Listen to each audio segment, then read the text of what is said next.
Hello, this is not the person you were trying to call. You've reached the rejection hotline. Unfortunately, the person who gave you this rejection hotline number did not want you to have their real number. We know this sucks, but don't be too devastated. So why were you given a rejection hotline number? Maybe you're just not this person's type. Note, this could mean boring, dumb, annoying, arrogant, or just a general weirdo. Maybe you suffer from bad breath, body odor, or a nasty combination of the two. Maybe you just give off that creepy, overbearing psycho stalker vibe, and the idea of going out with you just seems as appealing as playing leapfrog with unicorns. Regardless of the reason, please take the hint, accept the fact that you were rejected, and then get over it. And please do your best to forget about the person who gave you this number, because trust us, they've already forgotten about you. Aloha and hello out there, everybody. What's going on? This is Miho with the Too Close to Call podcast series, joined, as always, by my co-host, Pags. And this episode is a special edition. New episode alert! We're calling this one the Hotline Extravaganza. Heyo! Cannot wait. I am excited to hear what the hell goes on in this podcast. I believe we have 5 voicemails to take care of today, where you, the fan, called in, gave us a question, gave us your take, and Pags and I are going to respond with the absolute truth. Let's do it. Let's go. First one. All right. Let's dive in. First caller. Hey, good morning. This is Hawk from Schnecksville. Hey, just wanted to call and tell you guys you're doing a great job. Hey, I wanted to get your take on some things here. I know you recently discussed the opportunities that may be forthcoming in baseball in regards to gambling and being able to bet on each particular pitch or batter. I just heard something this morning that I wanted to get your and Pags' opinion on, was that Major League Baseball and or minor league baseball is considering pay per inning option, meaning that you can leave at the end of the second inning if the game is a blowout and not have to pay full price for the ticket. I think it's an interesting concept. I'd like to hear your take on it. And also like to hear your take on, I think it was the Atlantic League was using computers to call balls and strikes. And, you know, personally, that's the direction I don't want to see baseball go to. But I was curious to see what you guys think. All right, talk to you later. Keep up the good work.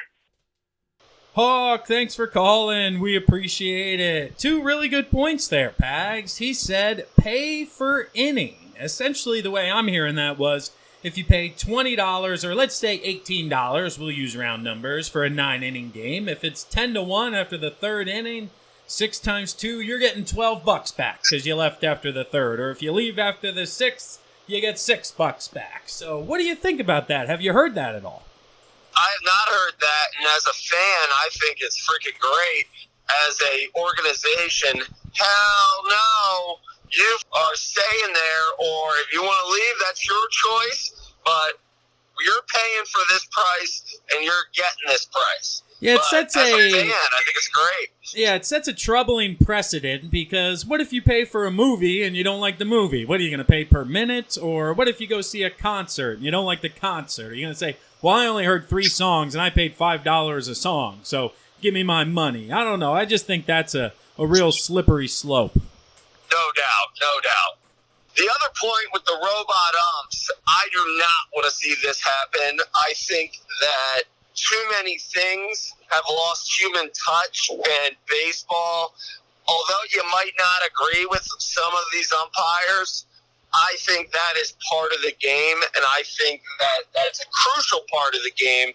Yes, it can affect the game in a negative way, but balls and strikes is one of the more pure things you can have in a sport, where it's up to a human being to decipher, and I think that's great, because some have different strike zones, and I think that's part of the game. I was going to say, that's part of the problem, is there's no standardization, different from one to the other, and it's interesting because depending on how you intake the statistic, home plate umpires get like 97% of the calls correct. So the guys are actually really good at their job. And then I digested that for a moment and came back with, well, say there's 250, almost 300 pitches per game between the 2 teams. That means this guy's missing between 6 and 10 calls a game? How can we have somebody miss 6 to 10 calls in a game? That's unacceptable. Well, from a umpire, every guy has his own strike. Some guys see it differently. Yes, but there's a definitive too. definition of a strike zone, so it should not be different, Pags. I understand that, but I would like to see you go behind there and try to freaking do it. That's why I don't want to do it. I want the computer to do it. You were set on the computer doing it. I think if people miss 6 to 10 calls a game, it affects the outcome of the game, and if we are going to get it right, then you get it right. I have a bad taste in my mouth about it. 97% is pretty damn good. And until it's 10 a game. Yeah, but you got to look at them as the third team on the field. And that team sucks every night, is what you're telling me. Well, hey, every team's not perfect. Let's just say that. Yeah, well, if we have a computer to make them perfect, I say we go ahead and do it. Well, if they could come up with it, then I guess. And eventually, it's going to happen, man. It's going to happen bang plays at first base. It's just going to happen. I don't think the technology is good enough yet, but I think it's the future, whether you like it or not. I would sign up if I could sit in a nice, cool room and be like, computer says strike, put a strike on the board. Well, you still have to be there to call out and safe at home and check swings and things like that. But, yes, you wouldn't have to focus as hard as you do at all times. Yeah, but you're not going to put an umpire at risk behind the plate. They're just going to have a rotation where maybe a guy is hanging back or they have a fourth guy in the infield because they all have a rotation when it comes to plays breaking down. Like, okay, this guy's at second, then I got to rotate to home because there's going to be no play happening at first right now. So they got to have to create a new rotation. These guys are going to have to learn a whole new way of umpiring. So that'll be interesting to see if that does actually happen. Yeah, I don't know if that's true, man. I don't know if I'm following that logic. It's going to be 100% the same, except for one guy is not going to call balls and strikes. Everything else is the exact same. Yeah, but you're not going to have the guy behind the plate. Yes, you are. He's still there, and you got to give the catcher the ball. What the hell is he doing there? He's looking at check swings. He's waiting for the play at the plate. He's giving the catcher the ball after foul balls. Screw that. You're complicating everything here way too much. The guys stand behind the plate. That's extra insurance that they have to do. A guy behind the plate when he's only looking for check swings? No. All right. Well, we'll see. But next caller. Fellas, what's going on? It's Quill. Just wanted to give a quick call in. It's a beautiful Friday on the Turnpike here heading north. And after all the basketball mayhem that's played out, I got football on my mind. I'm just curious what your guys' take is, deep diving into the NFC East. Obviously, it's going to be a toss-up between the Eagles and Cowboys. Just wondering what your guys' thoughts are and how that plays out. I kind of know both your feelings on where the Eagles stand this year, and I'm really looking forward to it. And then on a broader scale, NFC as a whole, I think the Bears are the biggest competition for the Eagles to be the NFC champ. So give me your take on that. Quill, love you, bud. The Bears are not the biggest threat. Mitch stinks. If you listen to the last podcast, I lay it out pretty well. Mitch Trubisky is nothing to worry about. So don't worry about them. I would say the biggest threat to the Eagles in the NFC is either the Saints or the Cowboys. I think those are the two top-tier teams. I'm not buying on the Rams. I'm not buying on the Bears. I think the Eagles will smoke both those fools. Smoke both those fools. Okay. Little confidence coming from Pags here. Myself, not as confident. But I do think the Saints are the top team. I'm going with Drew Brees as long as it's Drew Brees over Trubinsky and Goff, just as a matter of fact, from the quarterback position. But as I mentioned, I certainly think the Bears and Rams are going to be right there. Pags, he also brought up the Dallas Cowboys being the toughest competition for the Eagles in the NFC East, and we both agreed with that assessment in our previous intentional grounding pod, having them 1-2. So I figured instead of rehashing some of that conversation, why don't I take you through the 16 regular season games quickly, and you can bang out win-loss records for both squads. I like it. Well, then let's get right into it. Week 1, Giants at Cowboys. Win. Week 2, Cowboys at Redskins. I'll go win. Versus the Dolphins. Win. At the Saints. Loss. 3-1. Versus the Packers. I'll go loss. At the Jets. Win. Versus the Eagles. I think they win the one in Dallas, so 5-2. At the Giants. Win. Versus the Vikings. Loss. At the Lions. Win. At the Patriots. Loss. Versus the Bills. Win. At the Bears. Loss. Versus the Rams. Loss. At the Eagles. Loss. 3-game slide. Oh, good. So you have them coming in at 9-7. Hey-o! And you had them as the 5 spot, clearly. You're making no sense. I could probably be convinced that they beat the Vikings. You would clearly have the Eagles ahead of that. Yes. So, I don't know. I saw 10-6, 11-5, with the Eagles being 13-3, 12-4. So, probably 12-4, 11-5, finishing up in my book. They're going to win one of those Bears-Rams-Eagles games right there. Sure. They'll win one of those. Anyway, Quill, thanks for the call. On to the next one. What's up, fuckers? It's the younger, better-looking Pagliaro, Anthony Pagliaro, of course. I'm driving through West Philadelphia right now. Weather is pretty shitty. Just trying to pass the time at this point. And I've been running through some of your later episodes. I haven't been listening as much, but now I'm starting to get back into the swing of things. And literally now all I want to listen to is football. I want to talk is football. I'm tired of all just this boring time period in sports where it's only baseball. And I go on to 97.5 Fanatic. All they're talking about is the Phillies. And don't get me wrong, I like the Phillies. I'm getting tired of it. Getting tired of talking baseball. I need football back. I need training camp back. So I was listening to your AFC West and AFC South predictions. For the most part, I pretty much agree. I don't know if you guys chose the Chiefs over the Chargers, but I'm leaning more towards the Chargers this year because the Chiefs have that first place schedule to deal with, which I think is going to be tougher. And I think they're going to have a bit of a down year compared to last year. Obviously, last year was one of their best years since, I don't even know, since I've been born probably. And I like Phillip Rivers. I think the team really hasn't downgraded that much at all. I got the Chargers over the Chiefs. Obviously, Tyreek Hill probably gone isn't going to help the Chiefs either.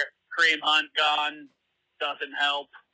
But, yeah, I got the Chargers over the Chiefs. And obviously, the rest of the division, listen, I'm tired of hearing about the Raiders. I agree with Jamie about, is John Gruden really a good coach? I don't think so. This is his first time back in, 10 years? Listen, the game has changed so much. And when he did win a Super Bowl, he had one of the best defenses I've ever seen. But it's that 6 wins over-under. I think they're going to be pretty much right around there, maybe even 5-11. I get they added a lot of good pieces, but remember the Dream Team? Remember what happened with that? Fuck that. It doesn't work in the first year, especially when all the hype is on you and the hard knocks and shit. That's going to get in their head.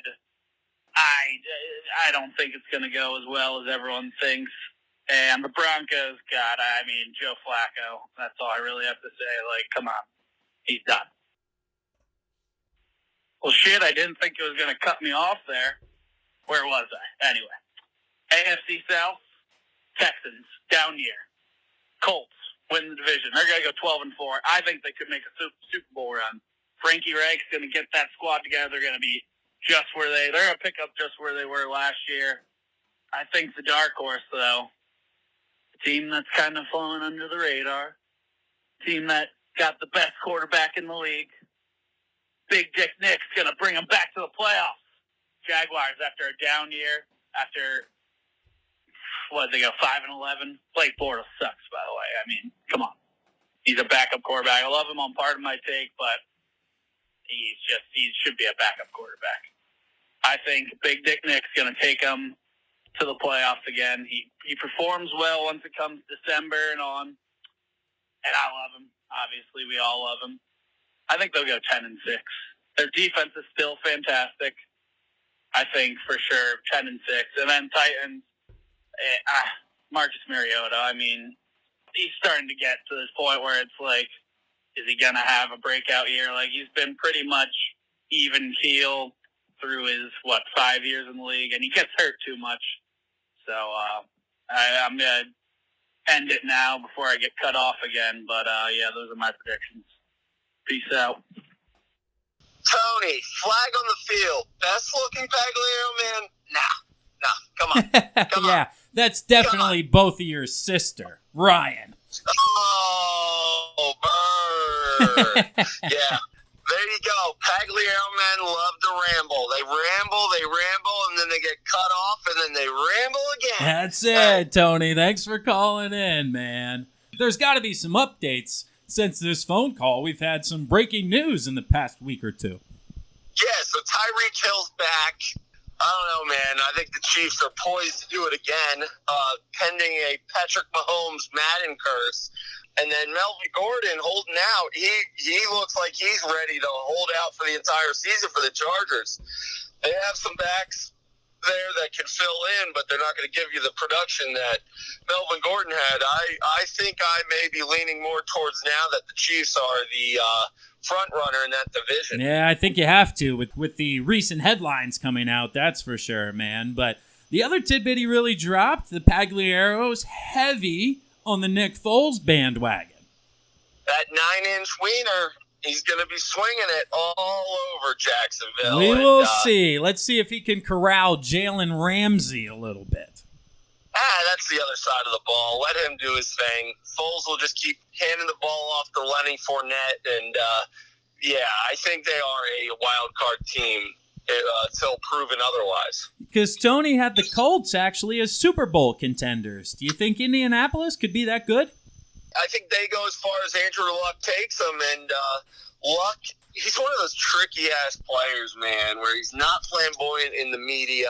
He has that little shtick that he does where he says, "Dear Mama," and he writes that letter to her on Twitter. So, I don't know, man. I think they have the team to do it. They got a young crew. I don't know if they can get past the Patriots or the Chiefs for now, but they're definitely up there, man. They're definitely a playoff team. I think so, too, and they do have the momentum carrying over from last year, and with another solid draft class that performs, they're going to be playing right there come January. Yeah, Frank Reich's got them going, playing hard, so it'll be interesting to see. Absolutely, my man, and now it's time for our next caller. Yo, what's up, Too Close to Call Cash? Shout out to Miho and Bags. What's up? It's Faye from Laurie Station, Pennsylvania. Just want to say that I am a little bit befuddled by the Sixers. I just got into the NBA, loving it, watching it, and all these cool dudes are gone. JJ, Jimmy, they're gone. What the heck? But I am kind of excited because we got that Tobias Harris guy back. I wonder if that means Boban Marjanovic is back because he was kind of cool too. But I am really excited about the veteran, the wise guy, not in a bad way, like actually wise, the guy from the Celtics who plays the 5 position. I forget his name, but he's a stud. He gave JoJo a tough time. I'm looking forward to see what he can do for our young Bucks and inspire them and all that jazz. All right, baby, let's go. Let's get it. Sixers! Faye, thanks for calling in, brother. We appreciate it. Talking Sixers here. I know it's been a little bit since free agency has settled itself, and the Sixers squad now seems to be complete. At the time of this voicemail, obviously there were still some moves to be made. Now that everything has kind of settled, what's your high-level take on the Sixers roster?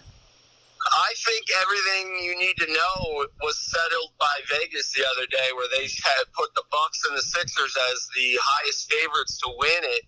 This team is going to be studly coming out. Jimmy is going to be missed.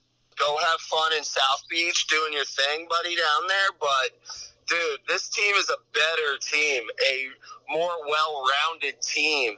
And Tobias, I think, is going to have another year with Ben and with Joe.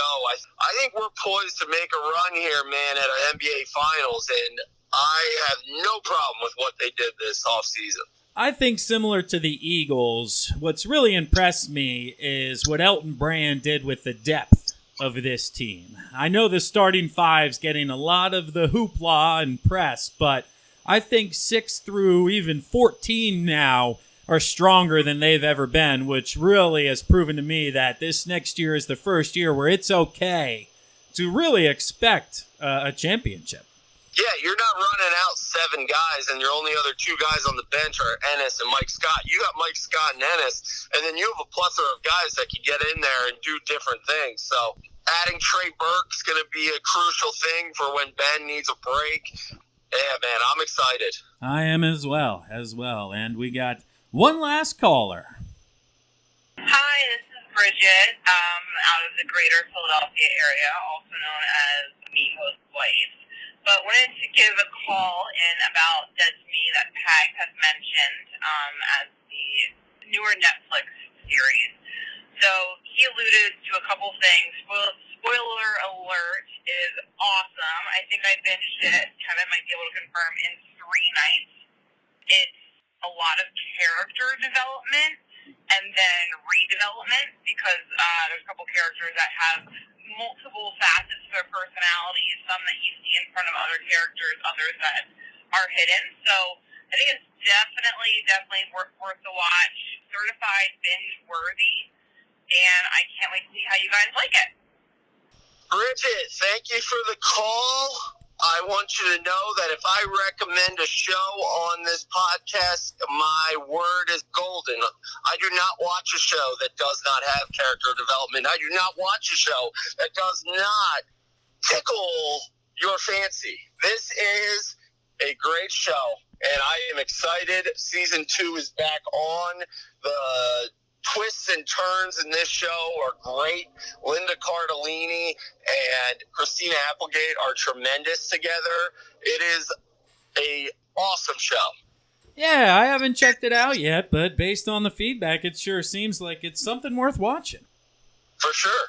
It's nice to have the hard work of watching shows and streaming shows to be recognized. That's it. But anyway, Pags, that's all the callers and voicemails that we have for today. I think it was a great episode, getting the callers out there, letting them share their opinions. And if you guys have any reactions to their voicemails, call us in, let us know. If you enjoyed this episode, have something else you want to bring to the table, call us up. We'll get you on here. Absolutely, guys. We enjoy this. This is one of our favorites, listening to you guys. Keep them coming. Football season's on the horizon, and there's going to be some good stuff coming on. So everybody continue to call the hotline. Mia, why don't you hit them with that number one more time? That number is 484-238-0735. 484-238-0735. We'll talk to you guys soon. Later. Peace. Hello, this is not the person you were trying to call. You've reached the rejection hotline. Unfortunately, the person who gave you this rejection hotline number did not want you to have their real number. We know this sucks, but don't be too devastated. So why were you given a rejection hotline number? Maybe you're just not this person's type. Note, this could mean boring, dumb, annoying, arrogant, or just a general weirdo. Maybe you suffer from bad breath, body odor, or a nasty combination of the two. Maybe you just give off that creepy, overbearing, psycho stalker vibe, and the idea of going out with you just seems as appealing as playing leapfrog with unicorns. Regardless of the reason, please take the hint, accept the fact that you were rejected, and then get over it. And please do your best to forget about the person who gave you this number, because trust us, they've already forgotten about you.